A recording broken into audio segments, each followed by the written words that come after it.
کے بعد جو مرجعیت تھا وہ صاحب کفایہ آخوند خراسانی کے نام سے مشہور ہیں. صاحب کفایت رسول شیخ محمد کاظم خراسانی بہت بڑا نام ہے حوزہ علمیہ کا، اور محقق خراسانی کو کہہ لیجئے کہ یہ 1255 میں خراسان میں پیدا ہوئے. ان کے والدین کا تعلق جو ہے وہ ہرات سے تھا، اور افغانستان کا شہر ہرات کے رہنے والے تھے، لیکن وہ مشہد میں سیٹل تھے، مشہد ہی میں رہنے والے تھے، تو اس لیے ان کی ولادت مشہد مقدس میں ہوئی، اور اسی لیے ان کو خراسانی کہا جاتا ہے. خراسان کے رہنے والے شیخ محمد کاظم خراسانی یہ ہرات کے تھے، اب یعنی افغانی الاصل تھے، لیکن ایران میں پیدا ہوئے خراسان میں. اس کے بعد پھر وہیں پہ ابتدائی بڑے مذہبی گھرانے سے تھے، مشہد میں پڑھتے رہے. اس کے بعد پھر جب نجف کے لیے چلے تو تقریباً 1277 ہجری کے اندر یہ نجف اشرف کے لیے خراسان سے روانہ ہوئے، اور تہران میں آنے کے بعد 1 سال تقریباً یہ رکے رہے. وہاں پہ ملا ہادی سبزواری کے پاس، آخوند سبزواری محمد ہادی سبزواری جو بہت بڑا نام ہے فلسفے کا، جن کی کتاب منظومہ بہت مشہور ہے فلسفے میں، ان کے پاس انہوں نے کچھ عرصہ پڑھا 1 سال، اور وہ ان کی کتابوں میں اس کا رنگ فلسفے کا رنگ نظر آتا ہے. شرح منظومہ پہ بھی ان کا حاشیہ ہے، ملا صدرہ کی اسفار اربع پہ بھی ان کا حاشیہ ہے. اس کے علاوہ اپنے استاد شیخ مرتضی انصاری کے رسائل وغیرہ پہ، کفایہ پہ، مقاصد پہ، سب پہ کتابوں پہ ان کے حاشیے ہیں. ان کی بے انتہا تالیفات ہیں، یعنی زیادہ تر حاشیے 24 جو ان کے حاشیے ہیں مختلف کتابوں پہ جو انہوں نے فٹ نوٹس لگائے ہیں. لیکن ان کی ایک کتاب جو ہے جو سب سے زیادہ مشہور ہے وہ ہے کفایت الاصول. 1255 میں پیدا ہوئے، اور 22 سال کی عمر میں تقریباً یہ عراق کے لیے روانہ ہوئے. 1 سال تہران میں رہے. 1278 ہجری کے اندر یہ نجف اشرف پہنچے، اور شیخ مرتضی انصاری کے پاس انہوں نے زانو تلمذ ادب طے کیا، اور 2.5 سال کے قریب یہ شیخ مرتضی انصاری کے پاس پڑھتے رہے درس خارج فقہ و اصول. شیخ کا 281 میں جب انتقال ہوا تو اس کے بعد پھر ان کے شاگرد 200 کے مرجع تھے مجدد شیرازی، ان کے پاس 10 سال انہوں نے پڑھا، اور اس دوران پھر درس پڑھانے لگے. اسی دوران جو ابتدائی کتابیں تھیں سب پڑھاتے پھر آخر تک لے گئے. اس کے بعد پھر انہوں نے خود اپنا درس و بحث شروع کیا. مجدد شیرازی جو ہیں جب وہ سامرا گئے ان کے ساتھ گئے، اس کے عرصے بعد پھر یہ واپس آ گئے، اور مجدد شیرازی نے ان کی طرف کہا لوگوں کو، اپنے شاگردوں کی ان کی طرف رجوع کریں، یہ پڑھانے والے ہیں، بے انتہا قابل ہیں. اور جب انہوں نے پڑھانا شروع کیا تو بعض اوقات یہاں تک ہوا کہ یہ جب خود مجدد شیرازی کے سید محمد حسن شیرازی کے درس میں آتے تھے، مرزا شیرازی کے،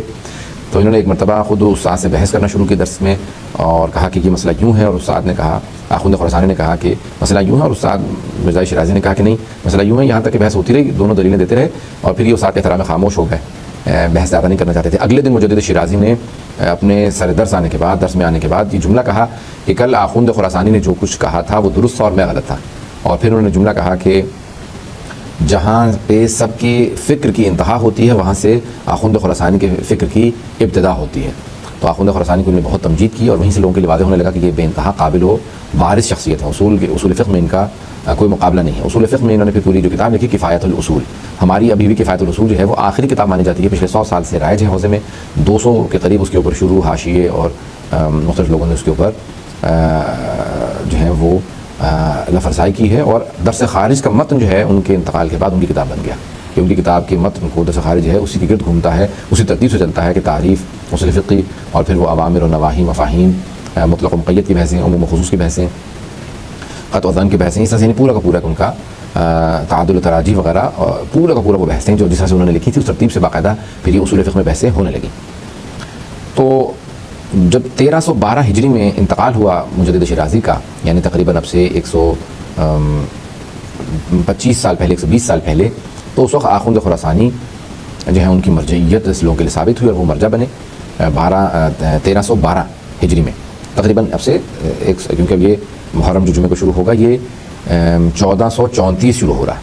تو 1312 میں 120 سال پہلے انتقال ہوا مجدد شیرازی کا، مرزا شیرازی کا. اور ان کے پھر بعد صاحب کفایہ یعنی آخوند خراسانی کا دور شروع ہو جاتا ہے، ان کی مرجعیت کا دور 1312 سے لے کے 1329 ہجری میں ان کا انتقال ہوا، 1329، یعنی اب سے تقریباً 100 سال پہلے، 105 سال پہلے ان کا انتقال ہوا. اور ان کی مرجعیت جو ہے وہ تقریباً 17 سال رہی، 17 سال 17 ایئرز جو ہے 17 سال ان کی مرجعیت کا دور ہے. اور 17 سال میں ان کا بھی انتہا کنٹریبیوشن ہے. ان 17 سالوں میں بہت سے لوگ کہتے ہیں کہ 74 سال میں ان کا انتقال ہوا، تو شاید ان کو انگریزوں نے زہر دے دیا تھا، کیونکہ یہ رشیا اور انگریزوں کی جو رشیا نے اٹیک کر دیا تھا ایران کے اوپر، حملہ کیا ہوا تھا، وہ بڑا ایک سخت دور چل رہا تھا اس وقت. ایران کے پھر بہت سے حصے توڑ کے رشیا میں چلے گئے، جیسے آذربائیجان،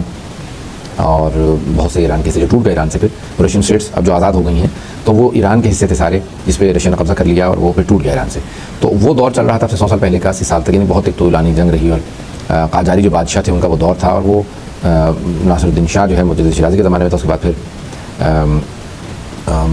ایک اور قاجاری بادشاہ آ گیا، پھر یہاں تک کہ محمد علی شاہ آ گیا، قاجار، محمد علی قاجار. تو یہ قاجاری بادشاہوں کا دور تھا، ان کا بے انتہا ظلم تھا اور لوگ جا کے روس میں بسنے لگ گئے تھے اور ایران کے حالات خراب تھے، بادشاہوں کا ظلم بہت زیادہ بڑھتا چلا جا رہا تھا، جنگ کا زمانہ تھا، برطانیہ کے خلاف ایک نہضتیں اور تحریکیں اٹھ رہی تھیں ان کے برطانیہ کے اندر، یعنی نہضت العشرین جسے کہا جاتا ہے یا ثورۃ العشرین عربی میں کہتے ہیں، ثورۃ العشرین نہضت ہے، یعنی جو ایک 1920 کی جو ایک باقاعدہ انقلاب برپا ہوا عراق میں اور آزادی کا، پوری دنیا میں ایک آزادی کی جو ہے وہ مطالبات چل رہے تھے، آخوند خراسانی کا وہ دور تھا اور آخوند نے اس کے اندر بے انتہا کردار ادا کیا، جتنے بھی انقلابات برپا ہوتے زمانے میں ان کی سرپرستی کی اور مختلف اپنے شاگردوں کو بھیجا، یہاں تک کہ ایران کا کانسٹیٹیوشن جب لکھا جانے لگا تو اس کے اندر بھی آخوند خراسانی نے اپنے 3 شاگردوں کو معرفی کیا، جس میں سے حسن مدرس ان کے شاگرد تھے۔ آخوند خراسانی کا بے انتہا کمال یہ ہے کہ ان کے شاگردوں میں شاید ہی تاریخ غیبت کبریٰ کے اندر ان سے پہلے کسی کے اتنے شاگرد رہے ہوں۔ ان کے حلقہ درس میں لوگ کہتے ہیں 1200 سے لے کے 2000 تک شاگرد آیا کرتے تھے ایک وقت میں، جن میں 400 سے 500 مجتہد مسلم تھے، یعنی کچھ ایسے آتے تھے جو فقہ میں آتے تھے اور اصول میں نہیں آتے تھے، کچھ ایسے آتے تھے اصول میں آتے تھے فقہ میں نہیں، کچھ فقہ و اصول دونوں میں جاتے تھے، تو 400 سے 500 مجتہد ان کے درس میں بیت وقت آیا کرتے تھے، مجتہد مسلم۔ اور ان کے بعد شیخ آخوند خراسانی کے بعد یہ عالم تھا کہ جتنے بھی مراجع آئے 20ویں صدی ہجری کے اندر، یا ان کے مستقیماً شاگرد تھے یا شاگردوں کے شاگرد تھے، اور ان کے شاگردوں کی بہت طولانی فہرست ہے، جس کے اندر میں بھی چند افراد کے نام اگر لے دوں گا تو مرحوم نائینی شیخ محمد حسین نائینی جو آیت الخل کے استاد تھے، محمد حسین اصفہانی جو شیخ مظفر وغیرہ کے علامہ طباطبائی کے بڑے بڑے علماء کے استاد تھے، اور سید ابو الحسن اصفہانی ان کے سب سے بارز شاگرد ہیں جو ان کے بعد پھر مرجع بھی بنے، لیکن ان کے فوراً بعد مرجع بنے محمد تقی شیرازی، اور محمد تقی شیرازی کے بعد پھر سید ابو الحسن اصفہانی۔ تو محمد تقی شیرازی ان کے شاگردوں میں تھے، ابو الحسن اصفہانی ان کے شاگردوں میں تھے، ان کے علاوہ شیخ ضیاء الدین عراقی ان کے شاگردوں میں تھے، شیخ عبدالکریم حائری جنہوں نے حوزہ علمیہ قم کی بنیاد رکھی، خمینی کے گلباگانی کے عراقی وغیرہ کے استاد تھے، وہ ان کے شاگرد تھے، اور اسی طرح سے آغا آیت اللہ سید محمد تقی خانصاری جو ایران کے، پھر آغا شیخ عبدالکریم حائری کے بعد جو 3 مراجع ایران کے، سے صدر الدین صدر عادل موسیٰ صدر کے والد، اور سید محمد تقی خانصاری اور آیت اللہ سید محمد حجت، یہ 3 بہت بڑے مرجع تھے ایران کے قوم کے آیت اللہ شیخ عبدالکریم حائری کے بعد، اور ان تینوں نے آیت اللہ برجردی کی مرجعیت کا اعلان کیا تھا۔ تو یہ تینوں شاگرد تھے آغا آخوند خراسانی کے۔ آیت اللہ برجردی شیخ سید حسین طباطبائی برجردی وہ بھی شاگرد تھے آخوند خراسانی کے، آیت اللہ سید محسن طباطبائی الحکیم، آیت اللہ محسن الحکیم جو ہیں وہ بھی شاگرد تھے آخوند خراسانی کے، یعنی ایک پوری طویل فہرست۔ قاضی علی، سید علی قاضی طباطبائی جو مشہور تھے، بڑی مشہور معروف عرفان میں، وہ بھی شاگرد تھے آخوند خراسانی کے اصول میں۔ تو ایک طویل فہرست آخوند خراسانی کے شاگردوں کی، 60 مراجعوں کے نام لکھے گئے ہیں ان کے شاگردوں میں، 500 سے زیادہ مجتہدین ہیں، 2000 سے زیادہ انہوں نے شاگرد تربیت کیے، یہ بہت طویل فہرست ہے، اور ان کی کتاب کفایت الرسول نے ان کی زندگی ہی میں ایک غوغا کر دیا تھا، پوری دنیا میں جو ہے ہلکا مچ گیا تھا ان کی کتاب کی وجہ سے، جو تقریباً 110-120 سال پہلے انہوں نے لکھی کتاب، اور وہی وہ پڑھایا کرتے تھے، اور اس کے بعد ایک تحول آ گیا، ایک تبدیلی اور ایک انقلاب آ گیا حوزہ نجف اشرف کے اندر، اور پھر بہرحال انہوں نے نجف اشرف کو ایک دوبارہ ان کے درس کے اندر، ان کی مسجد میں حرم وغیرہ میں جب درس کہا کرتے تھے، نماز، ایک بہت بڑا ایک علمی انقلاب تھا۔ شیخ مرزا انصاری کے بعد جو آیا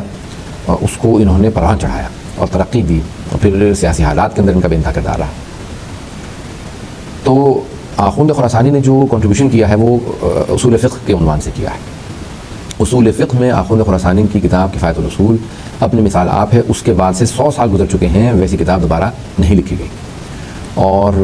ان کی اس کتاب کا کمال یہ ہے کہ اس کے اندر انہوں نے مباحث الفاظ اور اصول عملیہ دونوں کو جمع کیا، اور آخر میں ایک خاتمہ لکھا ہے اجتہاد و تقلید کے اوپر، اور بڑی جامع کتاب ہے، اس کے اندر ہر بحث کو سمیٹ کے انہوں نے لکھا ہے، خلاصہ کر کے لکھا ہے، اور یہ کتاب کم از کم بھی 1-2 سال لگتے ہیں، 1 سے 1.5 سال 2 سال لگ جاتے ہیں اس کو سمجھ پڑھنے میں، اور اس کے پڑھنے سے پہلے انسان کو کم از کم بھی 4-5 سال سے لے کے 10 سال تک جو لوگ پڑھے ہوئے ہوتے ہیں وہ اس کتاب کو سمجھ سکتے ہیں، اس سے پہلے کتاب کو سمجھنا بھی آسان نہیں ہے۔ اس کتاب کی جس طرح سے شیخ مرزا انصاری نے سب سے بڑا جو کنٹریبیوشن کیا تھا وہ اصول عملیہ کو انہوں نے انٹروڈیوس کروایا، یعنی اگر آپ مباحث الفاظ قرآن سے حدیث سے کوئی چیز نہیں مل رہی، جیسے ہم نے مثال سگریٹ نوشی ہے، ٹیلی ویژن ہے، یہ سب نئی چیزیں ہیں، ان کا استعمال آیا جائز ہے، جس طرح سے ہم نے کہا تھا کہ 5 احکام ہیں، واجب، حرام، مکروہ، مستحب اور مباح، یعنی جائز۔ ان 5 چیزوں میں سے کون سی چیز لاگو ہوتی ہے؟ آیا ٹیلی ویژن حرام ہے، واجب ہے، مستحب ہے، مکروہ ہے یا مباح ہے؟ دیکھنا تو سگریٹ نوشی، ہر چیز جس کے لیے آیت نہیں ہے، حدیث نہیں ہے، تو کیا کریں؟ اس کے لیے اصول عملیہ یا سابقہ حالت معلوم ہے تو پھر اس میں استصحاب ہوگا۔ سابقہ حالت اگر پہلے پتہ تھا کہ اس کے پہلے جائز تھی تو پھر بھی جائز ہے، پہلے حرام تھی تو ابھی بھی حرام ہے، پہلے واجب تھی تو ابھی بھی واجب ہے۔ اگر سابقہ حالت معلوم ہے تو پھر وہی اس کو کہتے ہیں استصحاب۔ اگر سابقہ حالت معلوم نہیں ہے تو پھر